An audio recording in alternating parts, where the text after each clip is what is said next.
56 inch वाली है, लेकिन 36 दिन में मानी है सर ये सरकार, क्या कहना चाहोगे? नहीं, अच्छी बात है, जल्दी मान गए, नहीं तो ये और प्रदर्शन बढ़ता और लोग इकट्ठे होते। ये एक अच्छा संदेश है हमारे देश के लिए कि अगर अभी आप कोई गलत काम करेंगे तो आपको इस्तीफा भी देना सकता है और आपको जिम्मेवार ठहराया जाएगा, जिसकी एक बहुत समय से डिमांड थी। तो क्या ये पीछे बैकफुट पे आई है सरकार ये? अब बैकफुट आप कह सकते हैं, लेकिन अच्छी चीज़ ये है कि इन्होंने ये एक्शन लिया जो ये पहले ले लेना चाहिए था, और इससे पहले इनको गड़बड़ी ही नहीं करनी चाहिए थी। चीज़ें जितनी पीछे जाए, अब पीछे का तो सुधार नहीं हो सकता, लेकिन आगे आने वाले जो भी एग्ज़ाम्स हो या कोई भी मुद्दे हैं जहाँ पे शिक्षा स्वास्थ्य को लेके हर जगह बहुत गड़बड़ी हैं, उनका ध्यान रखें और आगे उन चीज़ों पर ध्यान दें। अभी किसका नंबर अगली बार जो होना चाहिए इस्तीफा, क्या सोचते हैं आप? भाई साहब, इस्तीफा जो करप्ट आदमी जो कोशिश करे कि जनता का पैसा खा जाए, हमारा ईमानदारी से भरा हुआ टैक्स खा जाए। आप गाड़ी चलाते हो? हाँ जी, गाड़ी चलाते हैं। एथनॉल डलवा रहे हो? हाँ जी, हाँ जी। उस पे एक नंबर बता रहे हैं अगली बार। किस चीज़ का नंबर है? एथनॉल वाले का, मंत्री का, नितिन गडकरी का। हाँ जी, हाँ जी, नितिन गडकरी। अगर एथेनॉल को लेके चीज़ें देखें, और एथेनॉल तो एक मुद्दा है ही है, हम साथ में ये भूल जाते हैं कि जो हमारे एक्सप्रेस वे बन रहे हैं वो भी बन के टूट रहे हैं। अगर आपने अभी देहरादून वाला देखा होगा, वो भी टूटे हुए हैं। बहुत सारे एक्सप्रेस वे ऐसे हैं जो अभी भी अंडर कंस्ट्रक्शन है, जिसकी वजह से बहुत सारे एक्सीडेंट होते हैं। आज भी इनको 300 किलोमीटर का एक्सप्रेस वे बनाना हो तो पहले उसको तोड़ देते हैं, फिर 6 साल तक वो बनने में लगता है। तो ये सब चीज़ों को लेके ध्यान रखना चाहिए, और अगर एथेनॉल से नुकसान है तो सरकार को उस पर दोबारा समीक्षा करनी चाहिए, और उसको एटलीस्ट ऑप्शन तो दो लोगों को कि भाई मुझे पेट्रोल डालना है। और ऐसे भी हमारे यहाँ टेक्नोलॉजी इतनी एडवांस तो हो नहीं गई कि आपकी गाड़ियाँ अपग्रेड हो गई हैं, तो इसका नुकसान भी है और इस पर ध्यान देना चाहिए। नहीं तो जैसे ये इस्तीफा हुआ वैसे ही बाकी इस्तीफों की डिमांड की जाएगी। लेकिन जैन जी को किस तरह देखते हैं, जो झुका नहीं बिल्कुल भी पुलिस के आगे, प्रशासन के आगे, और जो गोले चले उनके आगे भी? जी, तो जैन जी एक अच्छा प्रोटेस्ट है। लड़के बच्चे जो हमारे इसमें जुड़े थे बहुत मोटिवेटेड है। इससे ये पता चलता है कि ये कहना कि वो सिर्फ मोबाइल पे बैठे हैं, घरों में बैठे हैं, ऐसा नहीं है। वो अपने हक के लिए रोड पे भी आते हैं, और जब वो रोड पे आते हैं तो अपना हक लेके जा रहे हैं। इसके साथ साथ मैं एक संदेश भी देना चाहूँगा जैन जी को कि आप भी अपनी इस चीज़ों से, एक तो आपको फ़ायदा मिला है, डेफिनेटली एक रेजिग्नेशन हुआ है, सब समाज के लिए अच्छा है, पर आप भी अपनी कमियों से सीखें और एक अच्छी सी दिशा समझें, और देश में योगदान देने की कोशिश करें। लेकिन बीजेपी की आईटी सेल भी नहीं जो है पकड़ पाई इस जैन जी को।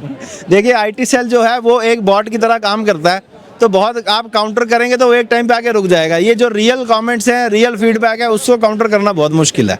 जो क्रिएटिविटी दिखाई जैन जी ने, उसको किस तरह देखते हैं? ये तो बहुत ज़रूरी है, और ज़रूरी भी है, और ये बहुत अच्छी है। आप देखेंगे किस तरह से लोगों ने पोस्टर्स लाए हैं। मैंने कल एक पोस्टर देखा था जिसमें हमारे चीफ जस्टिस ऑफ इंडिया का फोटो था और लिखा था प्रोटेस्ट को फाउंडर, जो अपने आप में दिखाता है कि ये जो दिखाने के तरीके हैं, विरोध करने के तरीके हैं, वो बदले हैं, अच्छे हुए हैं, सहज हुए हैं, और इस तरह से ही चीज़ें आगे बढ़नी चाहिए। लेकिन मोदी जी जिस तरह से बयानबाजी करते हैं, टीवी पर आते हैं, मन की बात करते हैं, लोग कहते थे कि ये बहुत अच्छा इवेंट कर लेते हैं, पीआर बहुत अच्छा है मोदी जी का, लेकिन उससे भी आगे चले गए जैन जी।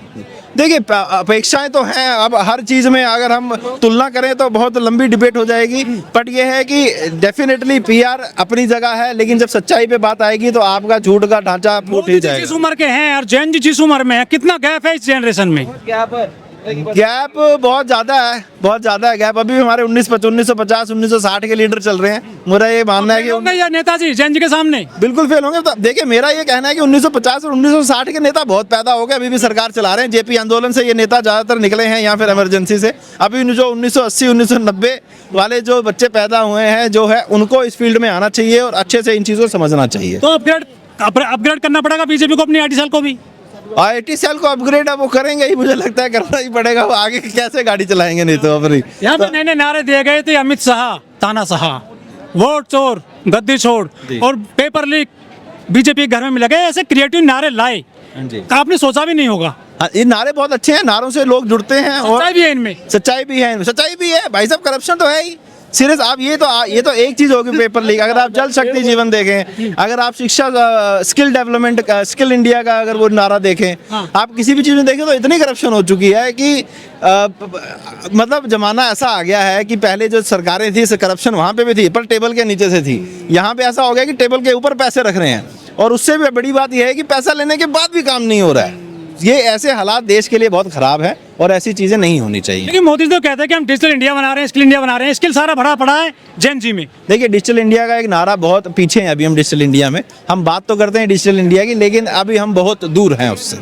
हम अभी सिर्फ यूपीआई पेमेंट को डिजिटल समझ चुके हैं। डिजिटल आप किसको कह रहे हैं? आप पेपर आप प्रोसेस जो हमारे हैं, जो हमारे वर्क फ्लो हैं सरकार के, आज की डेट में आप डीएम को एक ईमेल डाल दीजिए, वही है डिजिटल इंडिया। आप एक ईमेल कम्युनिकेशन करेंगे, ईमेल में जवाब आएगा। अभी तो ये आपस में नहीं करते हैं, तो जनता से कैसे करेंगे, आम जनता से? तो डिजिटल, अभी हम सिर्फ 5% डिजिटल इंडिया की आप बात कर सकते हो। उसके अलावा डिजिटल इंडिया सिर्फ पेमेंट ट्रांसफर में नहीं है, उसके अलावा भी चीज़ें करनी जरूरी है। स्पेशली जो भी डिपार्टमेंट्स हैं उनमें ये चीज़ इम्प्लीमेंटेशन होना चाहिए कि ईमेल कम्युनिकेशन पे आएँ, रिकॉर्डेड चीज़ों पे आएँ, जो अभी बहुत पीछे चल रहे हैं और जो आज के एआई के ज़माने में बहुत आसान है करना, इतना मुश्किल नहीं है। मोदी सरकार नारा देते हैं कि बेटी बचाओ बेटी पढ़ाओ बेटियों को बढ़ाओ, लेकिन यहाँ बेटियों को लाठी मारी गई थी, तो नारा क्या उनका फर्जी है, खोखला है? भाई साहब देखिए, खोखला नारा तो बिल्कुल है, यहाँ पे लाठियाँ भी चली। उसके अलावा अगर आप देखेंगे तो वुमेन सेफ्टी को लेके बहुत बार बात होती है, लेकिन उस पर कोई एक्शन नहीं होता।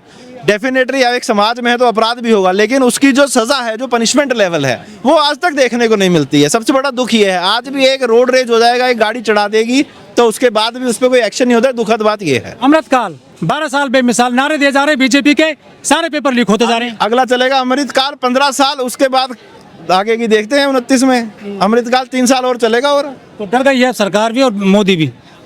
देखिए, डरने का तो कोई, हमारे भारत देश में किसी को डरने की जरूरत नहीं है, ना मोदी जी को, ना अमित शाह को, ना जनता को। इस देश में हम अपनी बात आसानी से रखें, आत्मविश्वास से आखिरी रखें। सवाल सर आपसे है, जो मीडिया है मेलोडी वाली, जो 157 नंबर पर आती है पूरी दुनिया में, वो झालमुड़ी की पत्रकारिता कर लेते हैं और छात्रों की पत्रकारिता को नहीं कर पाते हैं वो। भाई साहब, इंडियन मीडिया यहाँ का ना, वो मतलब वर्ड थर्ड क्लास ही है।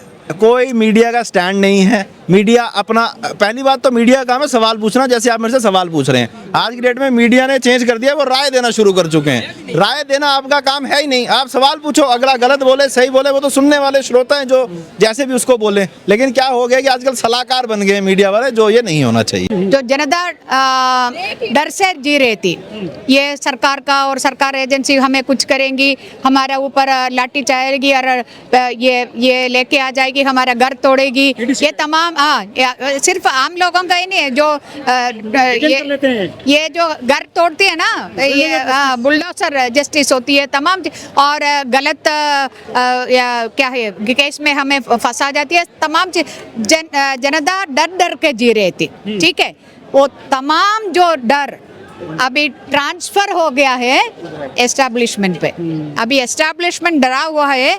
इस आंदोलन का सबसे बड़ा जीत है। अभी कोई बच्चा, कोई नौजवान इधर डर रही है नरेंद्र मोदी से प्रश्न पूछने में, नरेंद्र मोदी के खिलाफ नारा लगाने में। That is the biggest victory. जो भी यहाँ पे नेता लोग आते हैं वो अपनी रोटी सेक के निकल जाते हैं। जो भी समस्याएं आती हैं वो स्टूडेंट झेलते हैं, परेशानियाँ आती भारत की जनता झेलती है।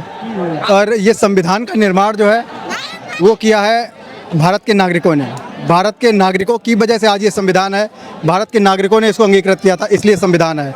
और संविधान पे आज पूरी जो पॉलिटिक्स चल रही है वो नेताओं के हाथ में पहुंच गई। अब इसमें कुछ भी चेंज करना है नेताओं के हाथ में, वो चेंज करेंगे। लेकिन संविधान को अंगीकृत किया हिंदुस्तान की नागरिक ने, उनके यहाँ के लोगों ने। तो मोदी जी तो कहते हैं कि मैं संविधान की वजह से ही प्रधानमंत्री बना हूँ, संसद पहुँचा हूँ। हाँ, संसद पहुँचे हैं, अभी फेरबदल भी हो रहे हैं। जो उनके हित में हैं वो रहेंगे, जो उनके हित में नहीं है वो नहीं रहेंगे।